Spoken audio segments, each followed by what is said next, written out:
자, 트레이딩 스토리 시간입니다. 오늘 매매했던 내역들 다시 복귀해 보면서 스스로가 또 수정 보완할 점 찾아보시고 꾸준하게 일관된 패턴으로 공부를 계속 하시는 습관을 가지셔야 됩니다. 제가 항시 여러분들에게 강조를 드리는 것이 있지 않습니까? 어떤 매매든지 어떤 자기만의 노하우를 가지고 하든지 간에 자기가 매매하고 있는 환경이 참 중요하거든요. 나는 직장인이면 직장인답게 매매를 하셔야 되고, 나는 전업 투자자다. 그럼 전업 투자자에 맞는 매매를 또 하셔야 해요. 직장 다니는 사람이 전업 투자자 같이 매매를 해서는 안 됩니다. 그래서 제가 항시 걱정스럽고 여러분들한테 항시 강조를 드리는 것은 항시 자기의 매매 환경에 맞는 툴을 가지고 트레이딩하기 좋다. 나는 직장인이고 아침에 잠시 틈을 내서 시초가 트레이딩을 위주로 한다면 거기에 모든 것을 걸어야 해요. 나는 상매매에 승부를 건다면 오롯이 상매매에다 승부를 걸어야 돼요. 그래 놓고 나서 다른 걸 봐야 된단 말이에요. 그 점을 꼭 잊지 마시고, 나의 자금과 나의 트레이딩 툴을 어디에다가 집중을 해야만이 가장 최선의 효과를 끌어낼 수 있을까? 그리고 최상의 대응을 할 수가 있을까? 그래서 그 최선의 효과와 최상의 대응, 이 두 개를 무기를 잘 써야 돼요. 꼭 그 점은 잊지 않도록 합니다. 그리고 요즘에 직장 다니시는 분은 메신저로 하실 거로 전화 오시는 분들이 많은데, 메신저도 가능하니까 직장인들은 방송을 안 보셔도 가능은 합니다. 자, 전일 가져왔던 종목을 한 번씩 둘러보도록 합시다. 자, 먼저 흥국석유, 상매매로 우리 이제 가져온 종목이지 않습니까? 이제 상매매로 가져온 종목인데, 상매매로 가져왔을 때는 항시 제가 말씀드리는 게 있죠. 욕심을 내면 안 된다. 욕심을. 상매매로 가져온 종목은, 즉 눈치를 많이 봐야 되죠. 상매매로 가져온 종목은 무작정 그냥 나는 이것을 끌고 와서 큰 수익을 보겠다, 그런 것보다는 재료로 올라온 상종목은 그 다음에도 역시 재료가 과연 어떤 식으로 살아날 것인가에 대한 연구가 돼야 돼요. 스스로가 공부가 돼야 되는 거죠. 그리고 한국 같은 경우에는 중도전 관련 때문에 이슈가 왔는데, 그 이슈의 연속성이 어떻게 될까, 그 점을 가지고 고민을 해야 되는 거죠. 그러면 타점은 그냥 자동스럽게 나오는 거죠. 그래서 오늘도 제가 20% 끈에 절반 챙기라, 25% 끈에 또 챙기라, 이렇게 자꾸 챙기라 한 것도, 만약 강력했다면 그대로 가져가자고 제가 했을 거예요. 하지만 그렇지 않았잖아요. 그래서 내가 재료로 가져간 종목은 그 재료빨이 어떤 식으로 살아날 수 있을 것인가에 대한 고민을 많이 하는 것이 좋습니다. 그래서 상매매는 때로는 기술적으로도 가져가야 될 종목이 있지만은, 하지만 재료로 가져간 종목은 재료의 연소성을 잘 따져야 됩니다. 그래서 흥국석유는 오늘 상수익은 그래도 한 25% 나왔으니까 나쁘지는 않았다고 봐요. 그리고 데이도 그렇게 나쁘지는 않았습니다만, 그래 선택의 폭이 좀 짧았죠. 우리가 이쪽에서 한번 나왔고, 여기에서도 한번 총 2번이 나왔죠. 두 개 다 합치면 수익은 그래도 한 20%끈은 나오지 않았겠나 싶어요. 그래서 바쁘신 분들은 앞에 1차만 먹고 막 그만두신 분도 있겠지만은, 전업하시는 분들은 제가 18,000타점으로 딱 잡아놨지 않습니까? 충분하게 또 수익을 챙길 수 있는 구조였죠.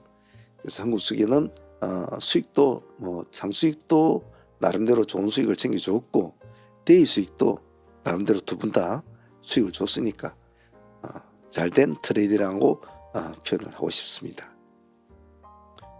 그리고 같은 재료로 가져온 종목이 또 하나 더 있지 않습니까?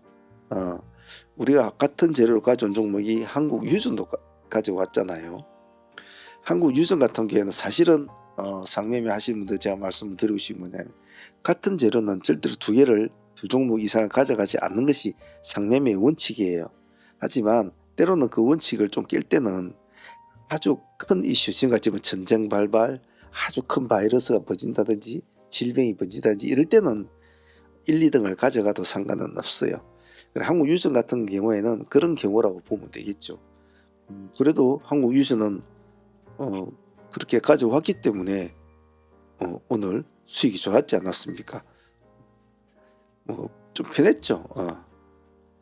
22% 정도 나왔으니까 20% 정도 수익은 챙기는 구조니까 그것도 나쁘지는 않았던 것 같아요. 근데 오늘은 한국유전은 상팀은 22% 정도, 한 20% 뭐지만 데이 팀들이 오히려 더 수익이 좋았잖아요. 데이 팀들이 오히려 더 수익이 좋았다고 해도 과언이 아니죠. 370원, 360원 이렇게 자꾸 들어가서 한 번 챙겨 먹고, 또 두 번째 또 들어가서 또 챙겨 먹고, 또 세 번째 들어가서 또 챙겨 먹고, 이런 스타일이었으니까 기준가 위주로만 움직였어도 이 기준가 위주로만 이렇게 움직였어도 충분하게 수익이 나오는 구조였단 말이에요. 그래서 오늘 데이팀도 한국유전 같은 경우는 거의 20% 가까이 수익이 나왔으니까 거의 상매매 수익과 같이 나온 거죠. 그래서 이런 매매 구조를, 항시 패턴과 구조를 자꾸 익히고 공부를 해야 된다는 거, 그게 참 중요하거든요. 그래서 그런 점을 절대로 잊으시면 안 됩니다. 그래서 오늘 한국유전은 그 정도만 해도 충분히 땡큐다, 그렇게 표현을 하고 싶습니다. 자, 흥하해운 같은 경우에도 우리가 이 종목을 같이 보유를 하고 넘어왔지 않습니까? 근데 이것은 우리가 하이트레이딩으로 데이로 잡고 넘어온 종목이었지 않습니까? 그리고 수익을 안고 이제 넘어왔다는 소리죠. 수익을 안고. 우리가 어제 한 10% 가까이 수익을 안고 이제 이렇게 넘어온 종목이었는데, 생각보다 큰 흐름은 잡아주지는 않았습니다만 상당히 모습은 좋았단 말이에요. 그래서 우리가 10% 정도 수익을 안고 들어와가지고 상가까지 붙여놓고 마무리를 지었잖아요. 그죠? 그래서 이렇게 진입을 해서 붙여놓고 오늘까지 넘어왔잖아요. 근데 아침에 시가는 좀 좋지는 않았죠. 그럴 수밖에 없는 것들이 전체적인 오늘 중동전 관련주들은 그렇게 썩 좋은 모습이 보이지 않을 거라는 것은 어느 정도 얘기는 됐거든요. 그래도 아침에 8점 몇 프로 나왔으니까 하루 만에 전일을 보유하고 오늘 넘어왔으면 그래도 20% 정도 수익을 가져가는 그런 구조는 됐단 말이에요. 그러면 된 거예요. 그래서 흥하해운도 좀 편안하게 수익을 좀 편안하게 챙긴 그런 구조였다고 저는 개인적으로 봅니다. 들어가서 챙기고 잡고 다시 한 번 더 먹어서 챙겨가는 그런 스타일, 이런 스타일도 나쁘진 않다고 봅니다. 흥하해운도 오늘 상매매 수익으로서는 나쁘진 않았다고 봐요. 그리고 오늘 SM100셀 같은 종목은 수익은 구조는 나쁘진 않았는데 잘 정신을 바짝 차리고 하신 분들은 수익은 나쁘진 않았죠. SM100셀 같은 경우에도 오늘 SM100셀 한 두 번 정도 이제 공략이 되었는데 타이밍은 다 그렇게 잘 잡아가는 스타일로 했습니다만은 잘 따라 했느냐가 잘 따라 했느냐가 문제겠죠. 이쪽 부분에 한 번 이제 진입을 돼서 한번 챙겨 먹고 다시 이제 이쪽 부분에 진입이 돼서 다시 한번 챙겨 먹고, 수익률은 두 번 매매했다지만 한 20%까지는 안 온 것 같아. 한 18% 정도. 그래도 나쁘지는 않았다. 제 개인적으로는 그렇게 생각해요. 오늘 좀 시장이 좀 어리버리하게 좀 그랬지 않습니까? 그래서 좀 매매하기 좀 까다롭긴 한 그런 날이었어요. 그런 점에 비했으면 오늘 SM100수도 나쁜 수익은 아니었다고 봐요. 그래서 데이 수익으로 10% 이상만 하면 사실 나쁜 수익은 아니거든요. 오늘 조금 같이 진행했던 상지건설도 같은 개념으로 보지 않았습니까? 상지건설 같은 경우 우리가 16,200원이니까 이쪽 개념으로 딱 잡고 상한가를 딱 들어가는 그 지점으로 우리가 잡고 상한가란데 이 돌파하는 이 지점을 잡고 우리가 봤잖아요. 그러니까 그 지점만 잡고 들어가줘도 상당히 좋은 흐름을 잡을 수 있는 그런 구조였죠, 이 지점하고. 그래서 개인적으로도 봤을 때도 상지건설은 오늘 크게 갈 스타일은 아니었거든요. 크게 갈 스타일은. 단기로 딱 먹기 좋은 그런 매매였어요. 상주도 그래도 한 10% 정도 좋았지 않습니까? 이것도 나쁘진 않았어요. 그리고 내추럴 엔도텍 같은 거는 제 개인적으로 조금 욕심은 났는데 좀 아쉬웠습니다만은 두 분 매매하신 분들은 훨씬 더 수익이 좋았겠죠. 한 20% 나왔죠. 우리가 내추럴 엔도텍을 4,035원, 원래 4,000원을 잡았지 않았습니까? 4,000원을 잡았는데 4,000원까지 주진 않았단 말이에요. 근데 4,000원이나 4,035원이나 같은 프로대에 있었단 말이에요. 같은 마이너스 21%대. 그러니까 뭐 상관은 없는 거예요. 이상 9%, 10%는 못 갔죠. 예. 이게 조금만 내려왔다 올라와서 10%면 10% 못 가고 한 9%까지 갔다 다시 내려왔죠. 근데 다시 또 내려왔지 않습니까? 우리가 21%대 목표를 잡는데 여기는 20%대까지 다시 내려왔다고요.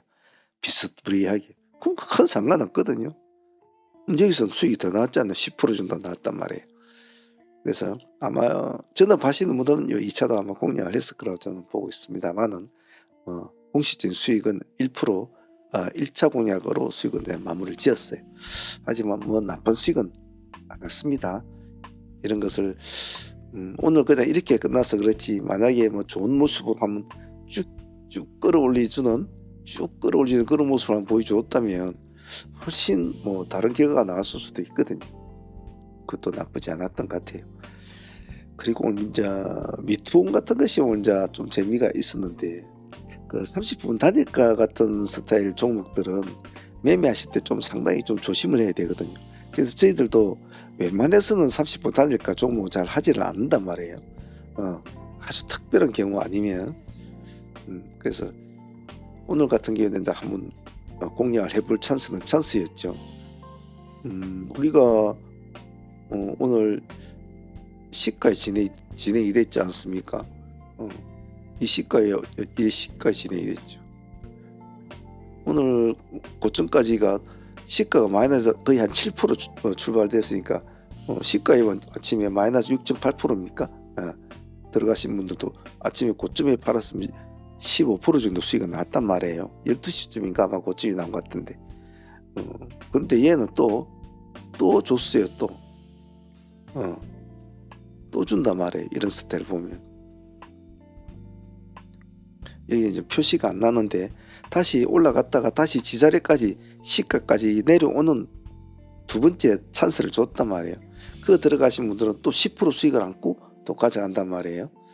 그래서 이런 걸 보면 물론 아침에 수익 먹고 도망가시고 분들은 그것도 잘한 거예요. 그렇지 뭐. 근데 이제 또 전업하신 분들은 또 그렇게 가지고 있을 것이고, 또 제가 절반 정도는 가져가자고 그랬잖아요. 그래서 미투는 오늘 수익도 뭐 한 15% 가까이 주었고, 2차로 들어가신 분들은 또 한 10% 정도 더 먹는 그런 매매였고, 그리고 그냥 가지고 있었어도 절반 챙기고 가지고 있었어도 뭐 내일 어찌 될는가 기대가 되는 종목이니까 미투도 나쁘지 않았던 것 같아요. 자, 오늘 그렇게 상수익도 뭐 그래도 뭐 한 60% 넘게 나왔고, 데이는 더 나왔죠. 뭐 데이는 한 70% 정도 나왔는데 70-80% 다들 잘 챙기는가 모르겠어요. 일단 보유 종목은 이제 알체라 같은 종목은 하나 보유하고 가고요. D&D 파마텍은 애를 많이 먹였습니다만은 그래도 이 종목도 또 가져갑니다. 저 내일 보고 또 하나씩 풀어나가보도록 하죠. 자, 시장이 요즘에 좀 많이 좀 뭐라고 해야 되나요? 좀 어지럽다고 해야 되나요? 좀 그렇죠. 그래서 중심을 잡는 것이 참 중요합니다. 중심을 약간만 흐트러버리고 집중력이 약간만 흐트러버리면 매매가 막 꼬여버려요. 그러니까 항시 자기 트레이딩 툴에 맞는 매매를 하려고 고심을 하고 고찰을 하고 그렇게 하셔야 됩니다. 항시 고수와 하수는 제가 항시 종이 한 장의 차이라고 하죠. 정말 종이 한 장 차이거든요. 얼마나 일관되게 얼마나 집중력을 잘 유지하는 차이가 고수와 하수의 차이일 수도 있어요. 종목만 좋으면 좋은 거 하면 되지 절대 그렇진 않아요. 아무리 좋은 종목을 줘도 그걸 다루는 사람이 못 다루면 아무 의미가 없는 거예요. 꼭 그 점 잊지 마시고 항시 고민하고 고찰하고 연구하고 수련을 꾸준하게 일관된 패턴으로 하시길 바랍니다. 자, 오늘 트레이딩 히스토리 여기까지 하도록 할게요. 내일도 또 파이팅 해보도록 하겠습니다.